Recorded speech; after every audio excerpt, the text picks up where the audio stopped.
Bienvenue pour ce premier webinaire Escadrone.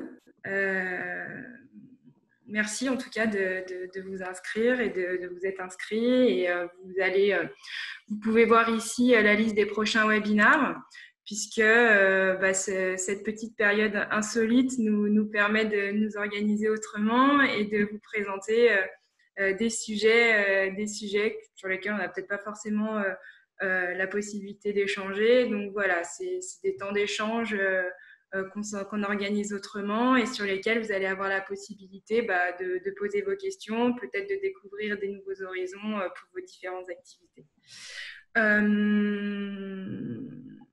Les inscriptions sont disponibles sur nos réseaux sociaux.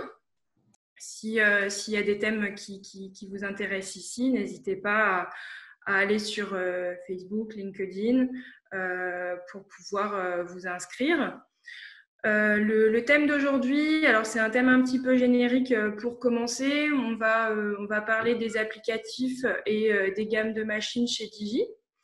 On entrera plus dans les détails lors de prochains webinaires. On va s'orienter plus sur des thèmes spécifiques.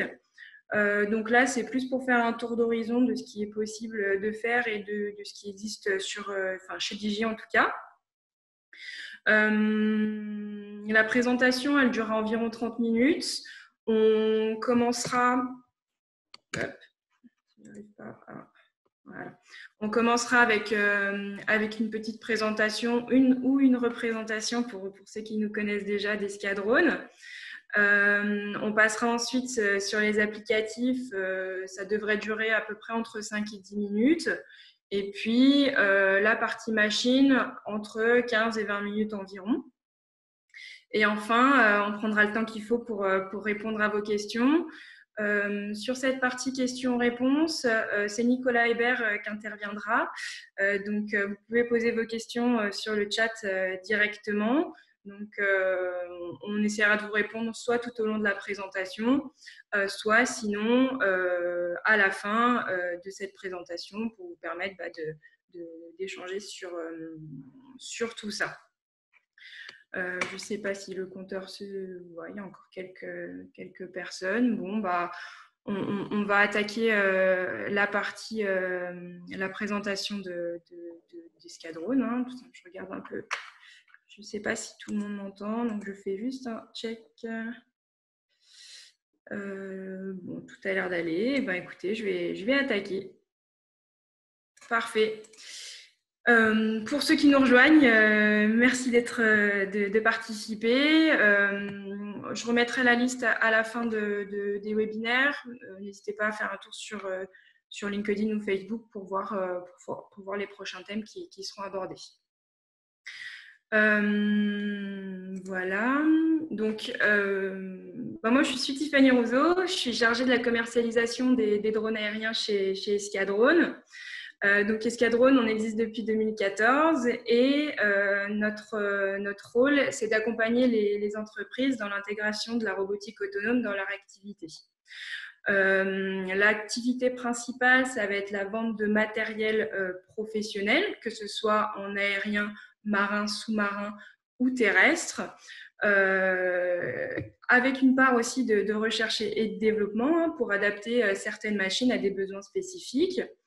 Et la deuxième part d'activité, ça va être la partie formation avec la formation par la force des choses obligatoire pour la partie aérienne, mais aussi des spécialisations comme les techniques de photogrammétrie ou la thermographie.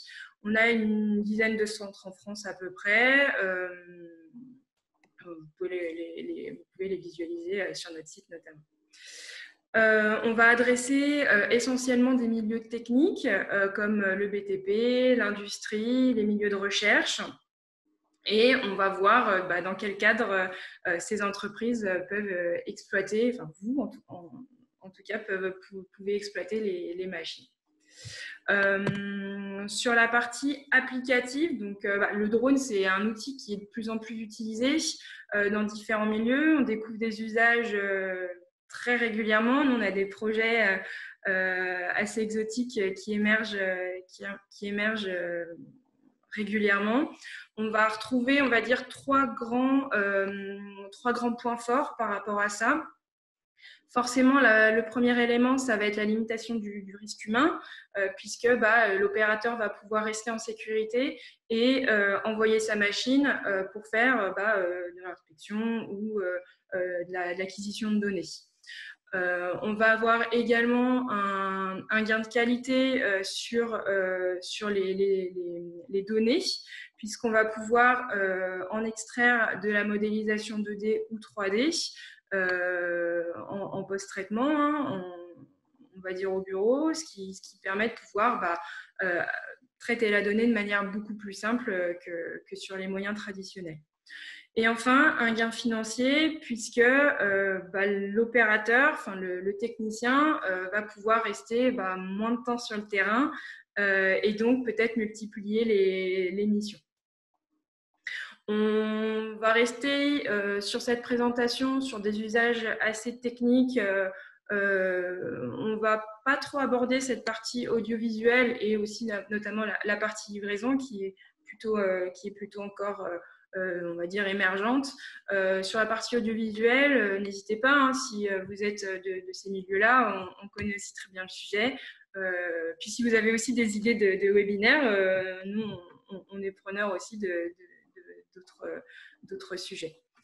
On va passer sur, on va dire, une des premières utilisations du drone, ça va être la partie inspection, puisque le drone va se positionner comme un outil, un œil déporté pour l'opérateur, qui va lui permettre d'analyser de manière, on va dire, rapide une anomalie et pouvoir mettre en œuvre différents moyens pour résoudre les problèmes.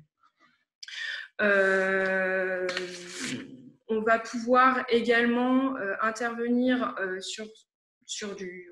On n'intervient pas que sur du visible, hein, on peut aussi intervenir sur du thermique en faisant de l'analyse, par exemple, de champs de panneaux photovoltaïques pour détecter des défauts de chaleur et pouvoir remplacer sans pour autant devoir passer dans le champ à pied, quoi. Donc, ça fait partie des gains de temps qu'on peut détecter sur ces parties-là. On parle aussi des télécoms ici, puisque c'est un outil qui est de plus en plus exploité pour faire de la visée d'antenne, pour pouvoir détecter les antennes, voir si les orientations sont bonnes.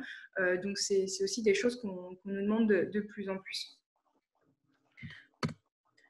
La partie environnement, donc on va intervenir de plus en plus aussi sur ces secteurs-là, puisque le drone va venir en complément des outils traditionnels comme les avions ou les satellites, et il va permettre plusieurs choses, soit de l'analyse, c'est-à-dire analyser les besoins des végétaux grâce à des capteurs multispectraux notamment, et pour permettre de pouvoir mettre en œuvre des plans d'adaptation. Est-ce qu'il y a des besoins, il y a des problèmes d'eau, d'engrais, etc.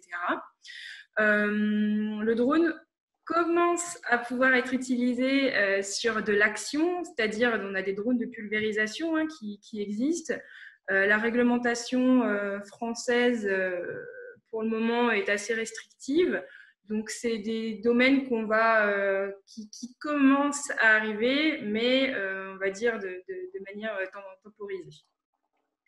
On va également pouvoir faire des relevés de terrain.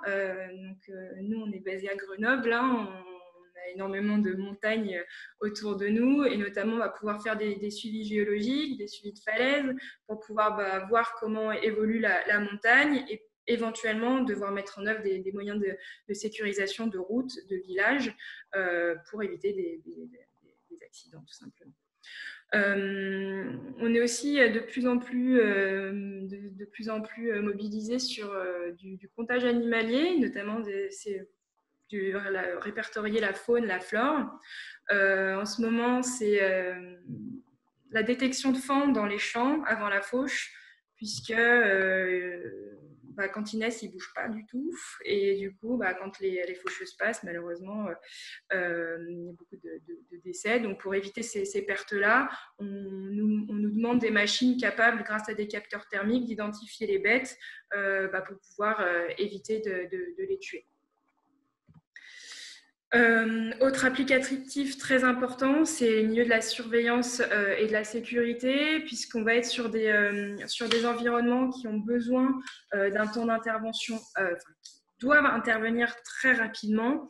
Et pour cela, le drone, c'est un outil, on va dire, simple à mettre en œuvre et rapide à déployer. Donc, on va pouvoir soit analyser une situation, prendre de la hauteur pour pouvoir organiser les équipes de secours et pouvoir mettre en œuvre les bons moyens. Que ce soit dans le visible ou dans le thermique, toujours. Les caméras thermiques vont pouvoir identifier des victimes, donc soit de la recherche de personnes, soit dans de l'avalanche, identifier des sources de chaleur. Les feux de forêt aussi, analyser comment s'étend le problème, si je puis dire, le sinistre. On va pouvoir également faire de la modélisation en temps réel, c'est-à-dire réaliser à l'aide du drone une carte d'un bâtiment ou d'une zone et donc pour pouvoir vraiment identifier les zones par lesquelles les secours vont pouvoir intervenir.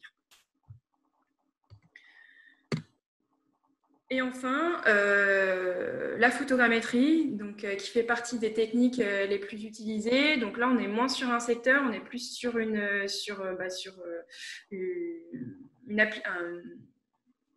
un outil, on va dire, complémentaire du drone. Enfin, c'est vraiment un outil qui va être utilisé par tous les secteurs, que ce soit environnement, service de secours ou industrie, inspection, puisqu'on va pouvoir, grâce à la photogrammétrie, éditer des plans 2D, 3D qui vont permettre d'effectuer de la prise de mesure, qui vont pouvoir permettre de faire des calculs de volume, de cubature, notamment pour des carrières, pour connaître leur stock. On va pouvoir également modéliser un bâtiment dans les milieux de l'architecture, pouvoir les intégrer le nuage de points sur des outils comme CADWork, AutoCAD, redessiner pour pouvoir ajouter des nouveaux éléments. Donc, c'est vraiment une technique qui va permettre de sortir assez rapidement une situation, un bâtiment, une carte, de manière assez rapide. Donc, c'est clairement une technique de superposition de photos qui ensuite va rendre un global et va restituer la scène prise par le drone. Voilà sur cette partie applicatif. N'hésitez pas à poser vos questions toujours dans le chat. Nicolas Hébert vous répondra. Et puis, dans tous les cas, on fera un tour des questions-réponses en fin de présentation. Sur la partie machine, donc, on a choisi de faire un focus sur les drones de chez Digi. Donc, vous présentez les différentes gammes qui sont disponibles.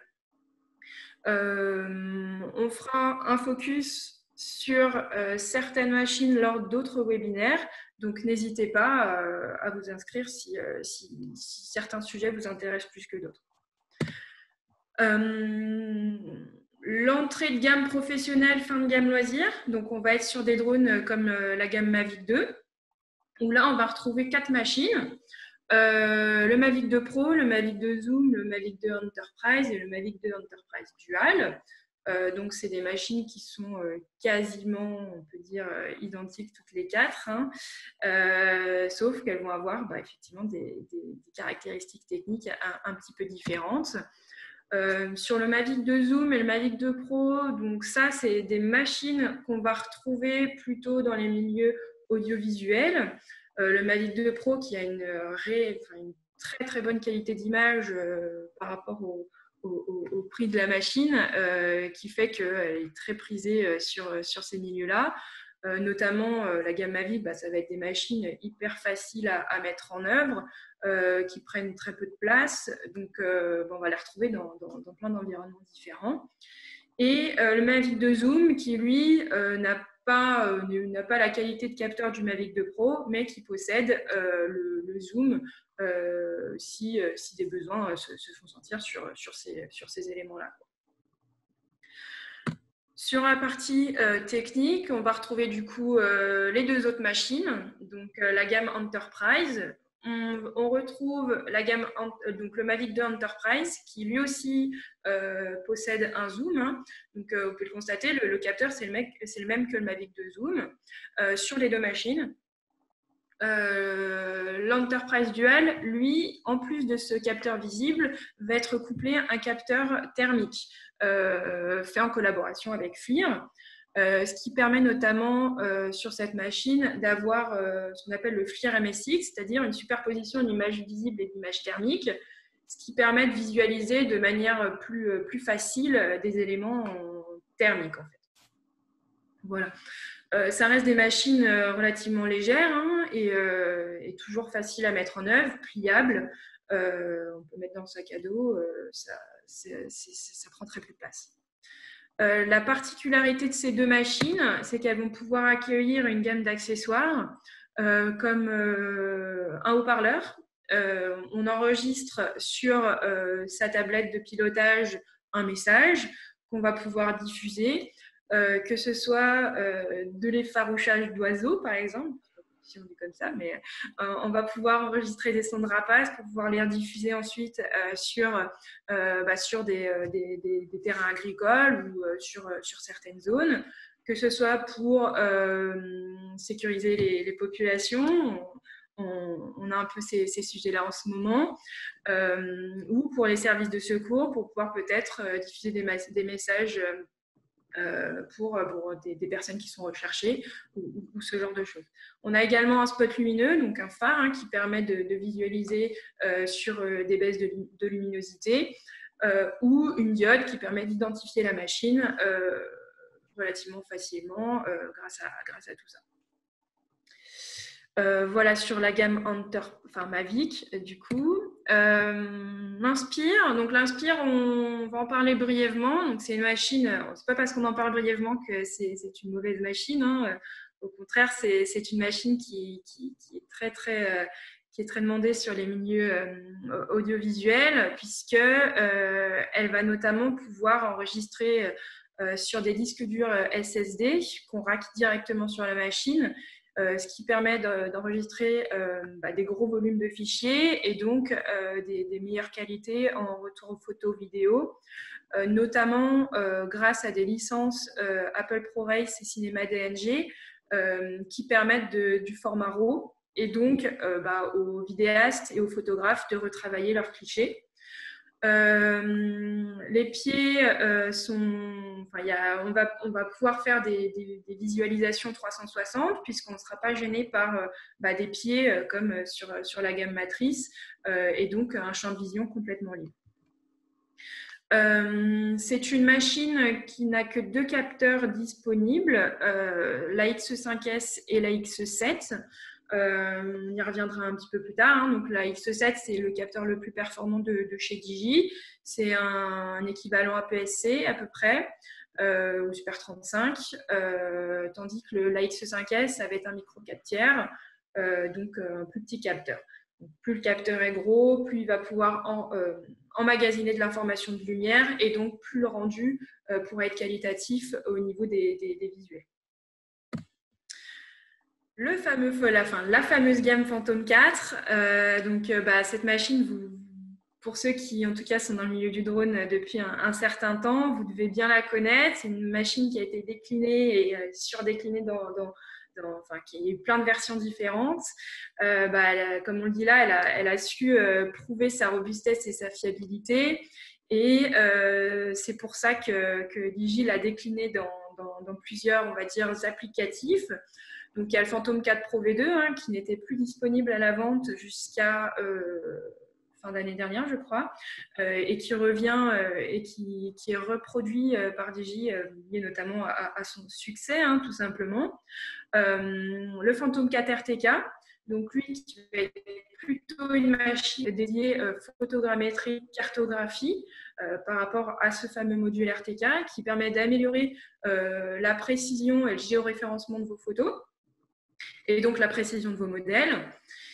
Et enfin, on va dire le petit nouveau, c'est le Phantom 4 multispectral qui, lui, est plutôt une machine dédiée pour les milieux de l'environnement et de l'agriculture, puisqu'il va avoir un capteur multispectral pour pouvoir faire des clichés en visible et en NDVI pour étudier l'état de santé des cultures.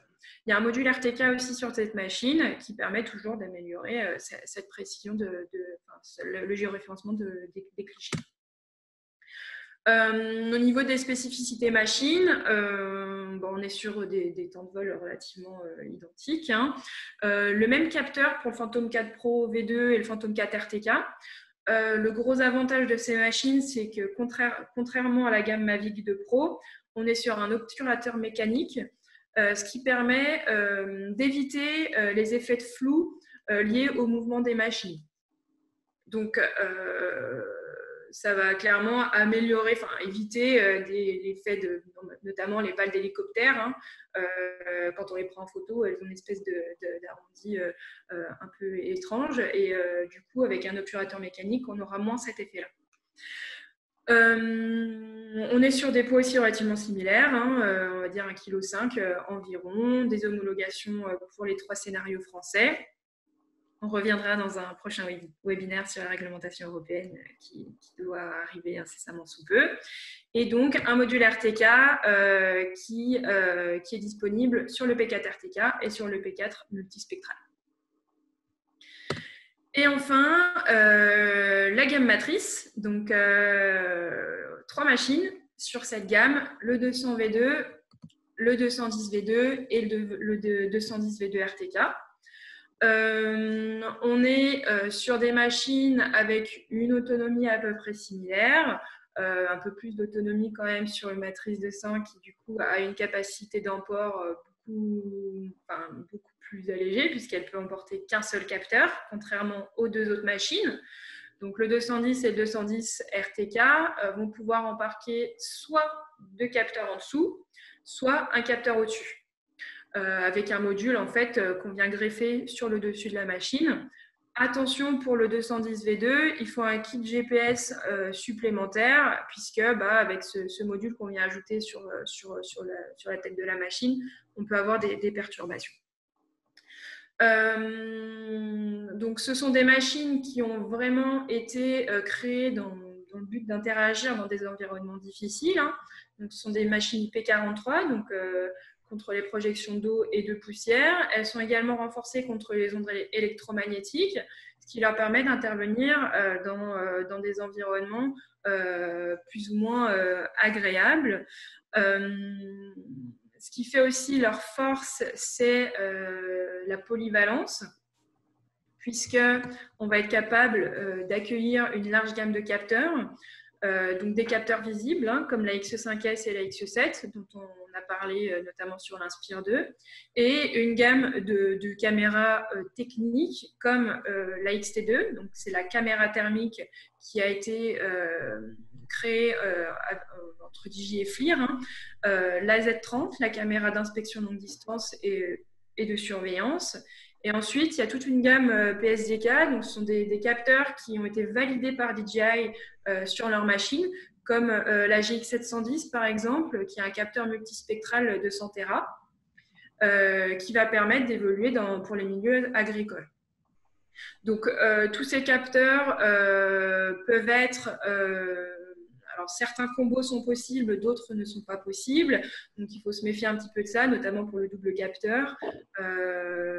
On est capable de vous répondre si vous avez des interrogations là-dessus.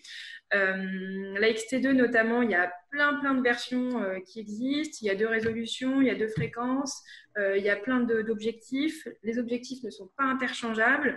Donc, si vous avez des projets sur du thermique, on peut vous envoyer un peu des informations pour vous permettre de cibler un peu mieux vos besoins.